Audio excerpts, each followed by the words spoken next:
Hello and welcome to the latest video.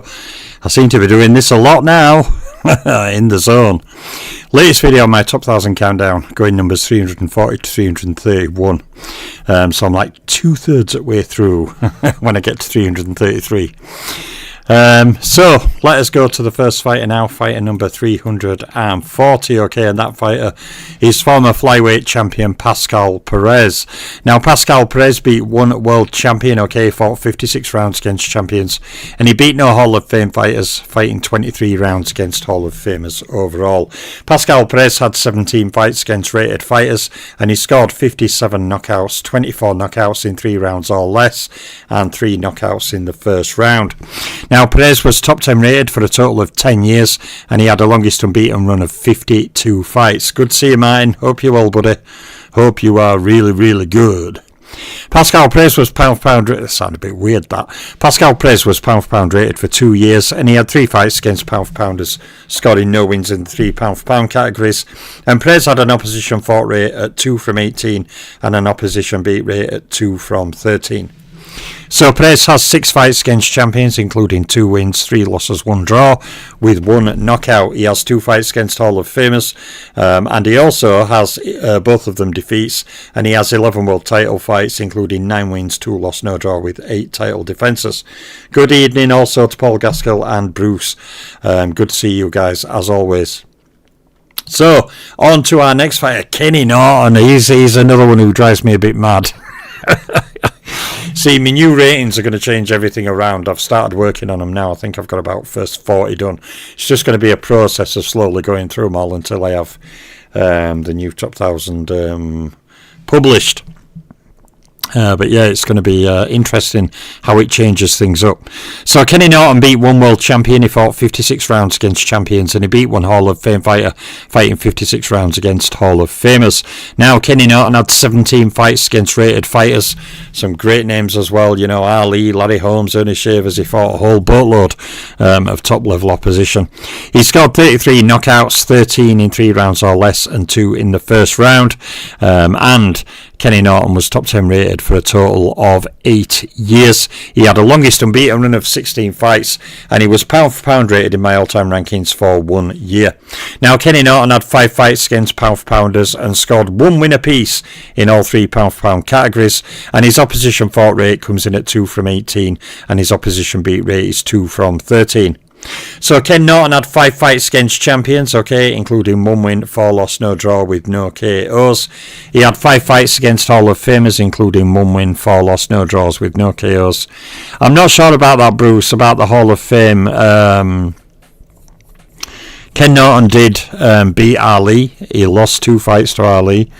You know, he got bombarded by Shavers, okay, lost to Larry Holmes, scored other good wins. I'm not 100% sure, you know, the title, he was awarded vacated title, fought Holmes for it after Ali's retirement. So, yeah, it's I've always been a bit mixed on it. See, my thing with the Hall of Fame is, it's not only who you fight, it's who you beat and what you've done. Yeah, it's a bit of a tough conversation on a video like this. But yeah, it's interesting topic, but maybe for another time. So Kenny Norton had 3 title fights. All 3 of them were defeats. So on to our next fighter, an underrated fighter called Bobby Dykes. Now Bobby Dykes beat 2 world champions. He fought 60 rounds against champions, and he beat 2 Hall of Fame fighters, fighting 55 rounds against Hall of Famers. Bobby Dykes had 28 fights against rated opponents, and he scored a total of 57 knockouts, 23 of them in 3 rounds or less, and 3 in the first round. Dykes was top 10 rated for 2 years, and he had a longest unbeaten run that ran to 25 fights. Now Bobby Dykes was pound for pound rated for 1 year, and he had 7 fights against pound for pounders, scoring 3 wins. He scored 2 wins against pound for pound top 3 fighters and 1 win against pound for pound number 1 fighters. And Bobby Dykes' opposition fought rate comes in at 6 from 18, and his opposition beat rate was 4 from 13. So Dykes had 7 fights against champions, including 2 wins, 5 loss, no draw, with 0 KOs. He had 5 fights against Hall of Famers, including 2 wins, 3 losses, no draws, with 0 KOs. And Bobby Dykes had 1 world title fight that was a defeat. So on to our next fighter, fighter number 337, okay, former world champion Frankie Click. Now, Frankie Click beat one world champion. He fought 82 rounds against champions, and he beat one Hall of Fame fighter, fighting 92 rounds against Hall of Famers overall. Click had a total of 33 fights against rated fighters, and he scored 25 knockouts, 9 in 3 rounds or less, and 2 in the first round. Now, Frankie Click was top 10 rated for 3 years, and he had the longest unbeaten run that ran to 29 fights. Click was pound for pound rated for 0 years, and he had 15 fights against pound for pounders, scoring 2 wins. He scored 1 win against a pound for pound top 3 fighter and 0 wins against pound for pound number 1 fighters. And Frankie Click's opposition fought rate was 5 from 18, and his opposition beat rate was 3 from 13. So Click had 9 fights against champions, including 1 win, 7 loss, 1 draw with 1 knockout. He had 10 fights against Hall of Famers, including 1 win, 8 loss, 1 draw with 1 knockout. And he had 3 world title fights. He fully split that record into 1 win, 1 loss and 1 draw with 0 title defences. So there's Frankie Click in 337. When we go to fighter 336, okay, it's former world champion Joe Dundee. Now, Joe Dundee beat 5 world champions, okay, he fought 70 rounds against champions, and he beat 1 Hall of Fame fighter, fighting 30 rounds against Hall of Famers overall. Dundee, of course, fought in the early rating era, at the crossover between the pre-rating era, as I call it, and the rating era. He was one of the welterweight champions from that time.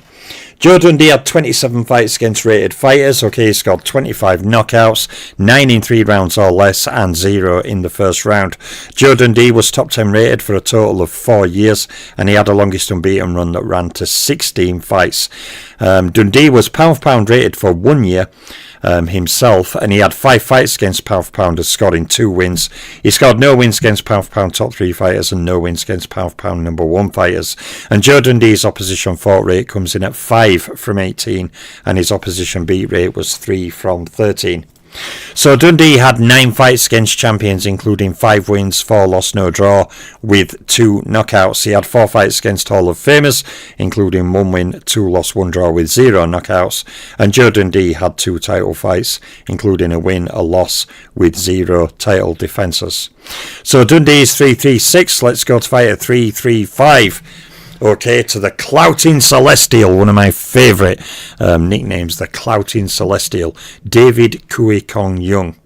Now, Cui Kong Young beat 5 world champions. He fought 107 rounds against champions, and he beat 1 Hall of Fame fighter, fighting 32 rounds against Hall of Fame fighters. Cui Kong Young had 32 fights against rated opponents, and he scored 41 knockouts, 24 knockouts in 3 rounds or less, and 7 in the first round. Cui Kong Young was top 10 rated for a total of 9 years, and he had the longest unbeaten run of 15 fights in total.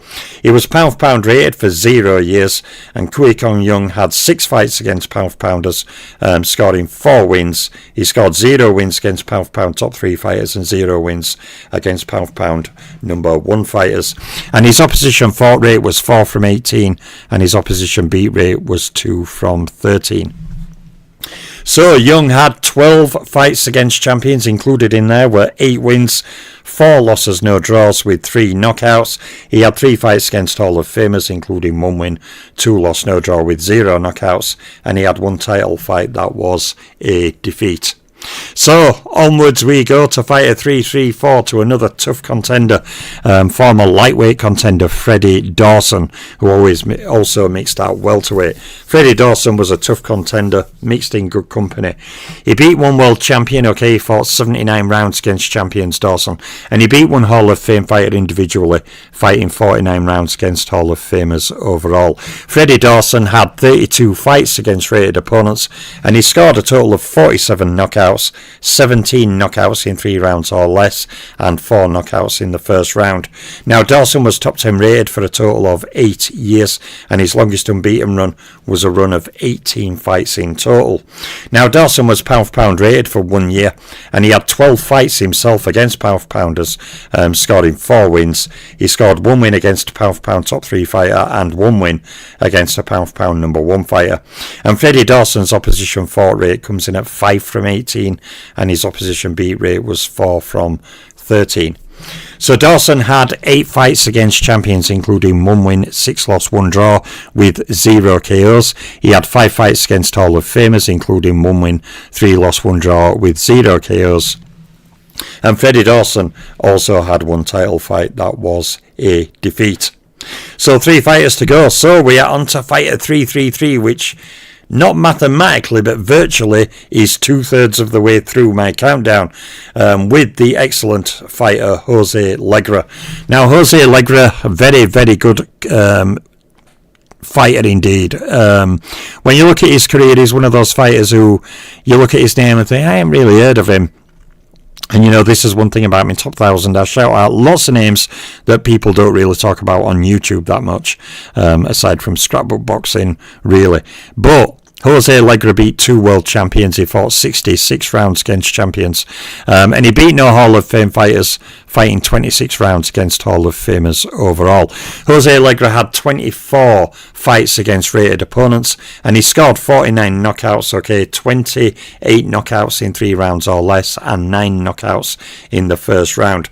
Jose Legra was top 10 rated for 7 years, and his longest unbeaten run was a run of 53 fights.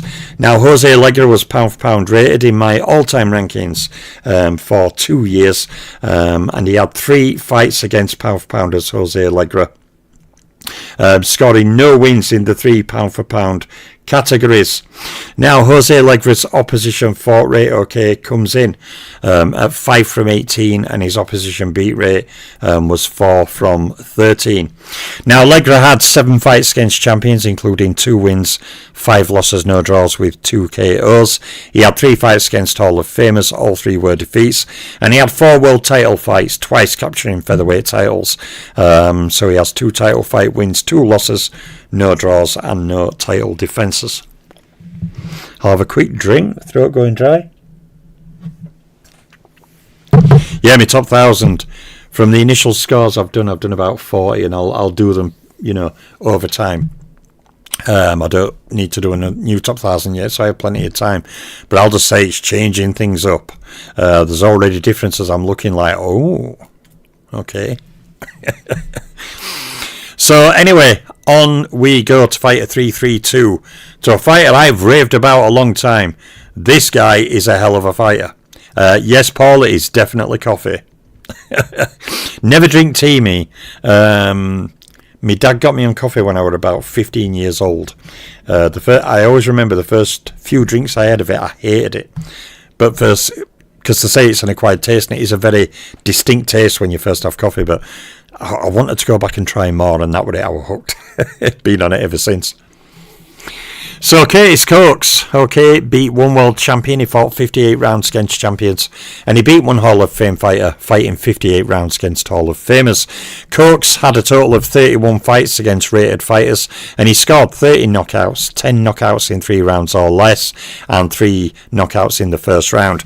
Now, Curtis Coates was top 10 rated for a total of 8 years, and he had a longest unbeaten run that ran to a total of 11 fights. Now, Curtis Coates was pound for pound rated for 3 years in my all-time rankings, and he had 6 fights against pound for pounders, scoring 2 wins. He scored 2 wins against pound for pound top 3 fighters, and 0 wins against pound for pound number 1 fighters. And Curtis Coates' opposition fought rate comes in at 3 from 18, and his opposition beat rate was 2 from 13. Started on tea, then moved on to... Paul, it took you a little bit of time, mate, but you eventually got on the proper stuff. They say it's not how you start out, Paul, it's how you end. So you started out weak on the tea and you've ended strong on the coffee. BL, stop being weird. So Curtis Coates had 5 fights against champions, including 2 wins, 3 loss, no draw, with 1 KO. He had 5 fights against Hall of Famers with the same record, 2 wins, 3 loss, no draw, with 1 KO. And Curtis Coates had 8 world title fights, including 6 wins, 2 losses, no draws, and 5 title defences. So there's 9 of 10 down. Let's go to fighter 331. To a fighter, again, I've talked about, a lot of time. A real little battler who mixed with all the top contenders of his time, won a title, okay, Corporal Izzy Schwartz. Now, Corporal Izzy Schwartz, okay, former flyweight, beat 2 world champions. He fought 88 rounds against champions, and he beat one Hall of Fame fighter, fighting 33 rounds against Hall of Famers. Now, Izzy Schwartz had a total of 46 fights against rated fighters. He scored 7 knockouts, 3 knockouts in 3 rounds or less, and 0 knockouts in the first round. So not a big puncher. So when he won, he had to win by winning the rounds, winning the fight. You know, I've often said people put too much emphasis on punches, and being a great puncher is a great thing. You can end fights early. It can get you out of trouble if you're behind. But sometimes I always think people fall in love too much with punches and don't respect the fighters who don't have power, who have to go into a 12 or 15 round fight and they have to win by winning the rounds. They can't rely on the power if they're 4 rounds down by round 9 of a 15 round fight. They have to try and win the rounds back. I think I've always said that goes underrated. Now, Izzy Schwartz was top 10 rated for 5 years, and he had the longest unbeaten run of 11 fights. Now, he was never pound for pound rated in my all-time rankings. He did have 2 fights against pound for pounders, scoring 0 wins in all 3 pound for pound categories. And Corporal Izzy Schwartz had an opposition fought rate that comes in at 5 from 18, and an opposition beat rate 2 from 13. So 8 fights against champions includes 4 wins, 4 loss, no draw, with 0 knockouts. He had 3 fights against Hall of Famers, including 1 win, 2 loss, no draw, with 0 knockouts. And Izzy Schwartz had 7 world title fights, including 6 wins, 1 loss, no draws, 5 title defences. Maxi Rosenblum's one of the greatest examples of what you're talking about, BL, regarding KO. Absolutely. And who influenced Maxi Rosenblum into that multi-punch, evasive style? When he fought Harry Greb. Rosenblum once commented in an interview that Harry Greb had a massive impact on him. Greb moving around, hard to hit, continually throwing punches. Rosenblum said he tried to emulate that style and adapt his style to include the defensive, moving around, throwing lots of punches, smothering your opponent. Greb works in mysterious ways. So there's Corporal Izzy Schwartz, fighter number 331. So from when I hit the halfway point, I said I was going to speed up. We're already not far from 300 itself. Okay, the push will continue the rest of this month into October until I get this playlist finished. Then I can chill, relax, back onto career videos, all the graph charts for all the weight divisions. You know, just my normal workload. But yeah, the top 1,000 will be up, and then, you know, once this top 1,000 is finished, I can accelerate the process. I've started the process of my new top 1,000 scoring system, and it is really mixing things up. But I think in some ways it will clear up an issue. I never mentioned my issues, but I do have a few issues with my rating system at the moment, and one of them is in the results. It seems to favour a particular thing, but that can create funny results sometimes. But it seems to nullify that. So I'm adding old and new school fighters in, and as I'm adding chunks of 5 in, and I can do 25, 30 an hour, rescoring them all, getting them listed. You know, ultimately I'm thinking, all right, I don't agree with everything, but the general breakdown I'm starting to like. But of course I have to get way more names in there and then see what it looks like. So there we are. There's my latest video, 340 to 331. Big shout out to the guys in the chat, Martin, Paul and Bruce, as always. 330 to go. Okay, 330, 321 will come tomorrow. But yeah, I'm excited because I'm on a push. We're getting there towards the all-important 100 and that even more important top 10 fighters of all time. I'm Boxing Librarian. I'm out for now.